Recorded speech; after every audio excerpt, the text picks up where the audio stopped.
ମା ପୁଅ ସବୁ ଖାଇକି ସଫା କରିଦେଲୁ ସାନଙ୍କ ପାଇଁ ଆଉ କିଛି ନାହିଁ। ଆଜି ଆମର ପଖାଳ ପାଟି ଥିଲା, ପଖାଳରେ ଖାଇବା ପାଇଁ ମୁଁ ପକୁଡି ଦିଟା ଛାଣି ଦେଇଥିଲି। ପଖାଳର ସହଭଗିନୀ ମାନେ ଥିଲେ ଝୁଡଙ୍ଗାଳୁ ଭଜା, ଆମ୍ବ, ପକୁଡି, ଛୁଇଁଆଳୁ ତରକାରୀ। ଖରା ଆଉ ଗରମରୁ ରକ୍ଷା ପାଇବା ପାଇଁ ପଖାଳ ହେଲା ଆମର ଏକମାତ୍ର ଆଶା। ଖିଆପିଆ କରିସାରିକି ମଜା ଧୁଆ କରିସାରିଲା ବେଳକୁ ଏତେ ଜୋର ଗରମ ହେଲା ଯେ ମୁଁ ସାରୁଙ୍କୁ କହିଲି ଯାଇକି ଟିକେ ଏସି ଲଗାଉ, ମତେ ବହୁତ ଜୋର ଗରମ ହଉଥିଲା। ବେଳେ ପୁଅର ଡିମାଣ୍ଡ ଥିଲା ବରା ଖାଇବାର।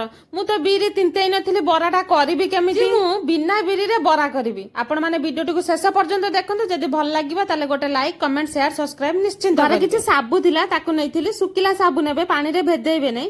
ଦୁଇଟି ସିଝା ଆଳୁକୁ ଗ୍ରେଟରରେ ଗ୍ରେଟ୍ କରିଦେଲି। କିଛି ବାଦାମକୁ ଭାଜି ଗୁଣ୍ଡ କରିଦେଲି। ସେଥିରେ ଲୁଣ, ଲଙ୍କା, ପିଆଜ ଆଉ ସେ ଯୋଉ ଗୁଣ୍ଡ ବାଦାମକୁ ପକେଇକି ଭଲ ଭାବରେ ଗୋଳେଇ ଦେଲି। ଆଉ ଲଙ୍କା ଗୁଣ୍ଡ ପକେଇ ଭଲ ଭାବରେ ଗୋଳେଇ ଦେଲି। ସେଥିରେ ଆଉ ଅଳ୍ପ କିଛି କର୍ନଫ୍ଲାୱାର ମିଶେଇକି ତାକୁ ଭଲ ଭାବରେ ଗୋଳେଇ ଦେଲି। କାମ ସରିଲା ପରେ ତେଲ କରେଇରେ ଗରମ ହେଇସାରିଥିଲା।